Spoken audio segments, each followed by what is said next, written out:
And joining me now, he's the author of a new billboard on Times Square that's made national news, is the president and chief executive officer of Job Creators Network, Alfredo Ortiz. Alfredo, great to have you, man. John, always great to be on your show. Thank you. You have you have made, my friend, national news.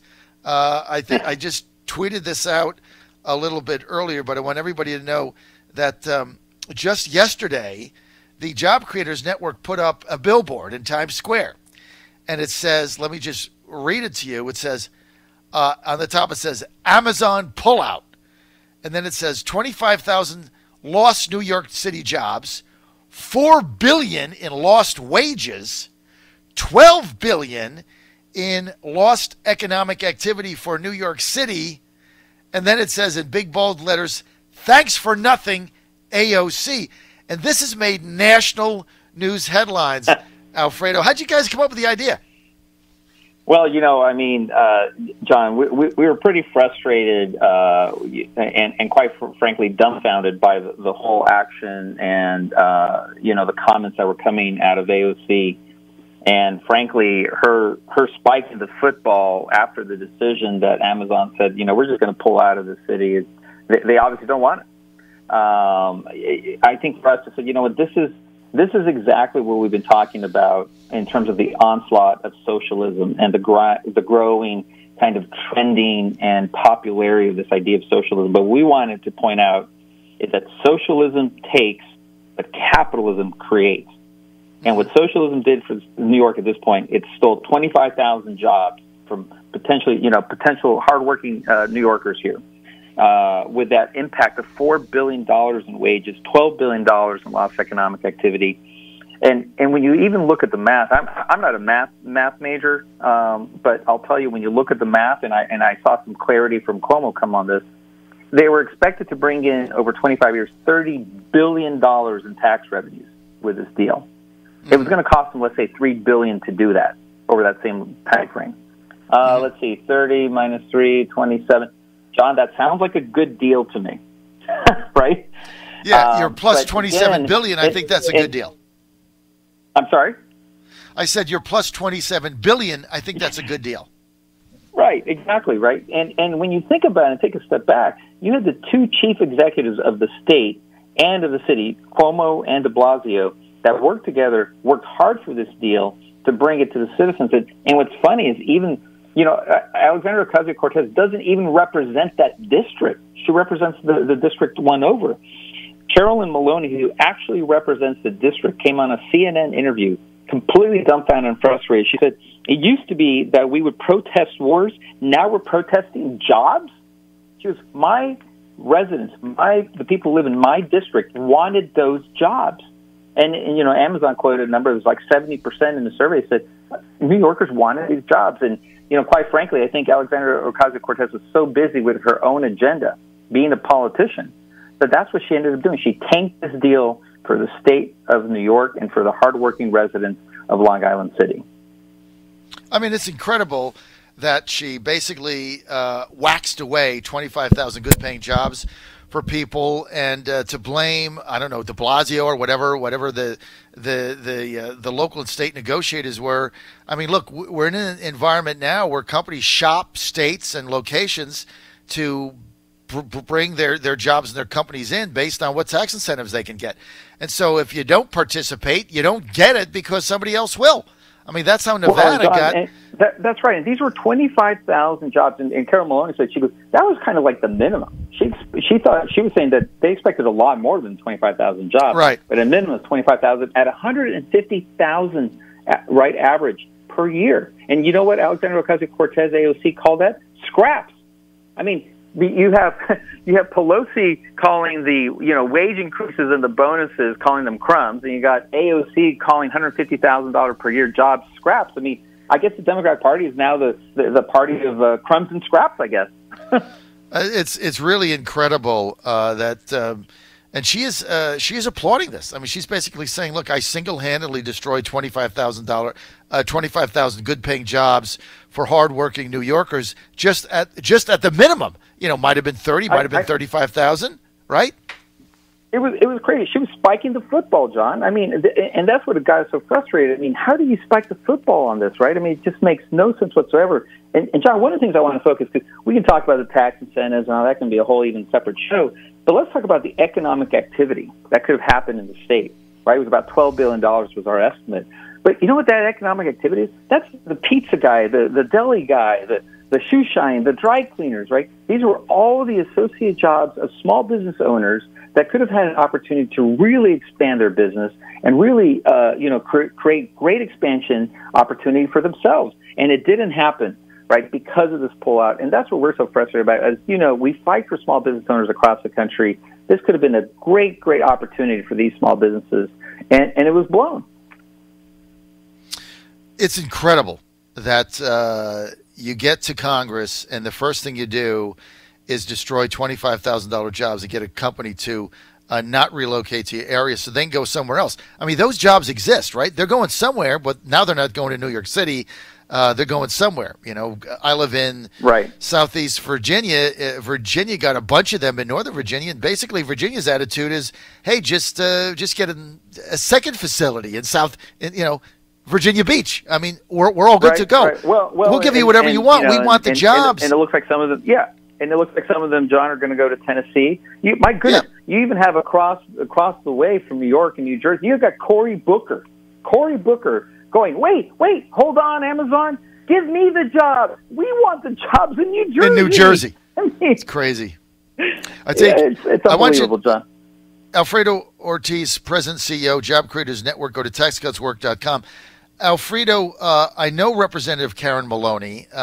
She's a liberal, but she's a pretty level-headed thinker on some things. And it's interesting to watch the Democrats now that actually are reasonable having to deal with the craziness going on from their progressive base. I mean, Carolyn Maloney is a liberal. She's a progressive, but she's not nuts, right? Now, tell me about her statement the other day. Well, it was amazing, right? So she actually said, and again, this is from the CNN interview, she says, I'm a progressive too, but I'm pragmatic. If someone is going to bring a job to my district and my city and billions of dollars in tax revenue, right? And this is what we want. I mean, so point blank, she's saying that we wanted this deal. We worked on this deal, right? Again, between Maloney, Cuomo, and de Blasio, this was a group that worked hard on this. And you know what? And those were the folks that should have, because they were the ones that were representing the citizens of New York and of the state and the city of New York, right? And that specific district in Long Island City.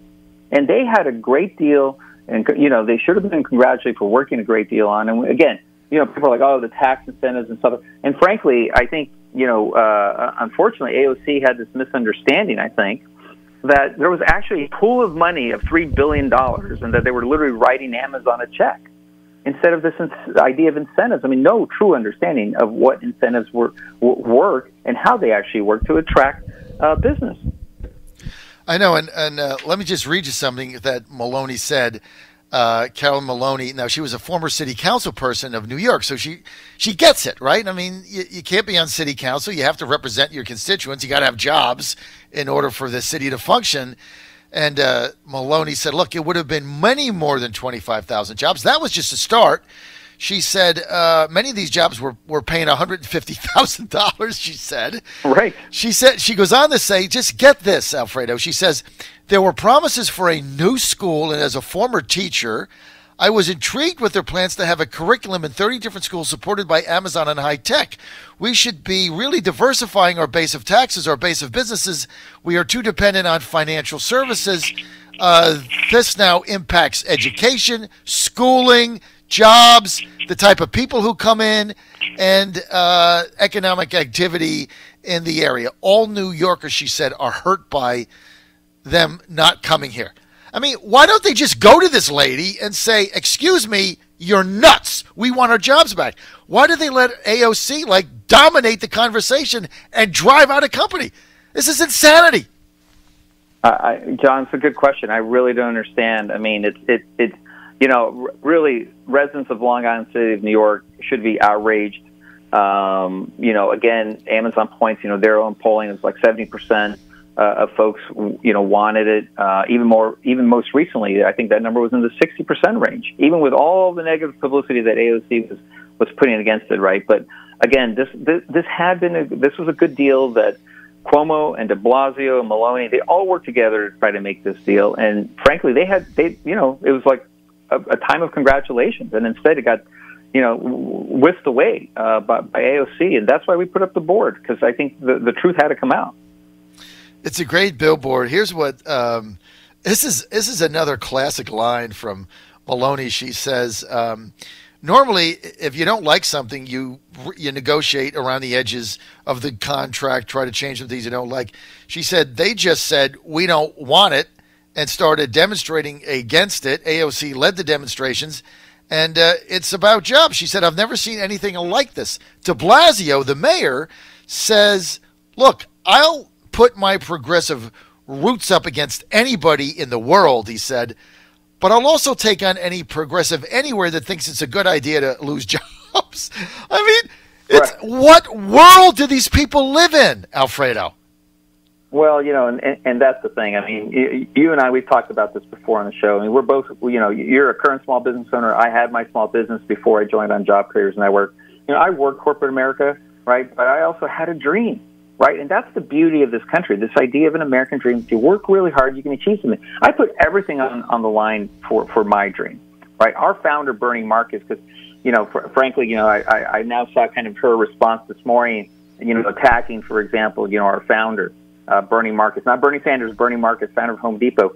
I mean, that story inspired me to work for Job Creators Network, work for Bernie, because at 48, he got fired. He had a dream. They didn't like where he was. So he said, you know what? I have a dream. I'm going to make this thing happen.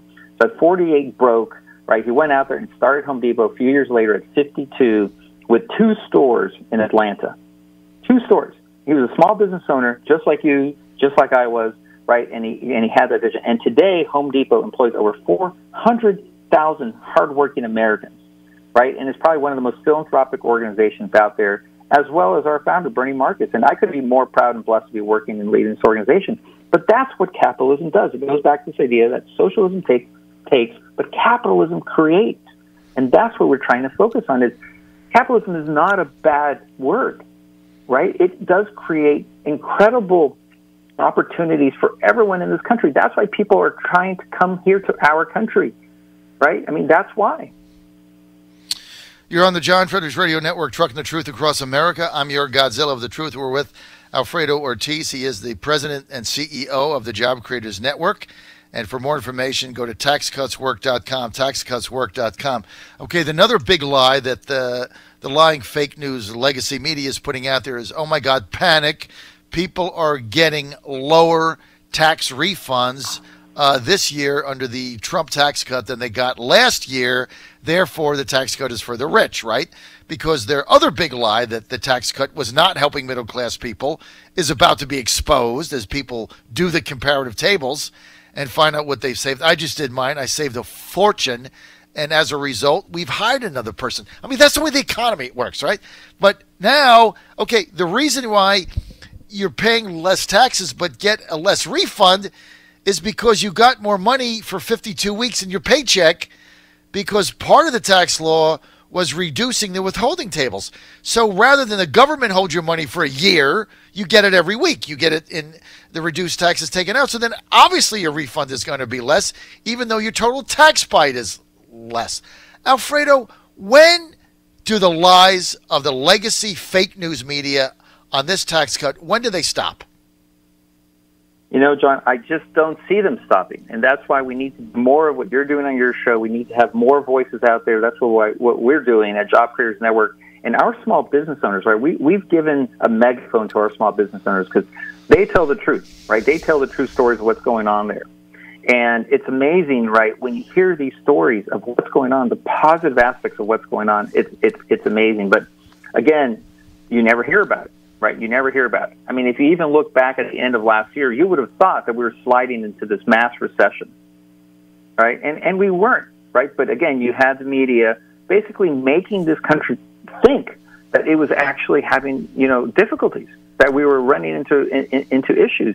And frankly, it was just more due to, Chairman Powell at the Federal Reserve hiking the interest rates and unwinding the bond portfolio that was really coming, causing the country and our economy to come to a grinding halt, right? Potentially. And it didn't, thank goodness, because we spoke out, right? You spoke out, we spoke out, others in the conservative side spoke out and said, this is the real truth. And we just got to keep on pushing this, John, because otherwise the truth's never going to get out. So, you know what? The lies that the fake news and the legacy media continues to foist on the American public is beyond the pale. And I'm telling you, Alfredo, Ortiz, there's going to be a day of reckoning for this. It's coming sooner rather than later. I don't want to get into the Mueller investigation, McCabe and everything, but that's a complete. Mueller's going to come back with a report basically that's a nothing burger after 2 years. That was a lie. Let me just ask you this. Back to the billboard, which is a brilliant idea. Every time I see it, I laugh. I just tweeted out. A lot of people saying, oh, you're backed by the big money, corporate interest. What did the billboard cost? John, this is great because actually one of AOC actually tweeted back to us saying that we spent tons and tons of money on this billboard. I'll tell you what, just like we treat this organization like small business as well. We're very, very smart about our buy. That billboard cost us for the entire week just about $4,000. It cost you $4,000 for the entire week. Yep. And so it's not tons and tons of cash. It's $4,000, right? It's $4,000, which that's a lot of money any day, right? But relatively speaking, for a billboard in New York that's gotten the attention that it's gotten, I think it was a smart buy, and I'm glad we did it because the truth's getting out, and we finally got attention to something that was frankly almost being swept under the rug by the liberal media. Can I make a comparison here? May I do that? I'll do a little fast math here. Please. So you bought a billboard in Times Square highlighting the fact that AOC and her compatriots drove out Amazon, and that billboard cost $4,000. And so by my figures, the driving out of Amazon cost New York about $4 billion. So you spent $4,000, she lost $4 billion. Right. What kind of math is that? That's exactly right. The billboard cost us $4,000 roughly. She cost New York about $4 billion, easy, and just lost wages. Honestly, John, I don't regret doing it. I'm so glad we did it because it got out there, and you know what? This is a discussion we should be having. This whole idea of socialism versus capitalism, like I said, we firmly believe that socialism takes, as is proven in the case here of Amazon. It took away 25,000 great-paying jobs from New Yorkers. But capitalism creates, and we know that. You know that. I know that, right? Bernie Marcus, who was poor at 48 when he decided he wanted to pursue his dream and put everything on the line and started Home Depot at 52, he knows that, right? And that's why he started Job Creators Network, to fight for all those small businesses out there that, frankly, didn't have people fighting for them. Well, small businesses never have an advocate because the Chamber of Commerce could give a rat's tail. And, we differ. A lot of people differ with me in the Chamber, but, the Chamber basically is controlled by corporate interests. Tom Donahue, their president, makes something like $500 million. He's the head of a trade company. The whole thing's a joke. So they have no advocate, okay? Job Creators Network is the only advocate for small businesses, which is small businesses are driving the economy. Alfredo, they're driving it. They're creating all the new jobs. They're creating all the new opportunities. They're driving the economy, and so they get absolutely no attention. And you got to own a small business. Like I had one of your guys on the other day that started a chemical company, Guy's Chemicals, right? Guy, right? Correct. What a great guy. I mean, he's like, mortgaged my home, took out a loan, took my kids' college fund, worked a second job, put my wife to work, lost money for 3 years. Everybody told me to get out, couldn't meet payroll, right? All the stories that everybody has. And now he's created all these jobs, and we need advocates. That's why I love being part of Job Creators Network and having you guys on my show all the time. I want to thank you for that. More information, taxcutswork.com, taxcutswork.com. You can follow Job Creators Network on Twitter. That's real easy to do. You want to do that. And also go to my Twitter, and I tweeted out their cool billboard, which you absolutely need to see, so you don't want to miss that, right here on the John Fredericks Radio Network. And just go to at Job Creators USA, and I tweeted their billboard out. I got to go. Alfredo, thanks for being with us. More information, taxcutswork.com.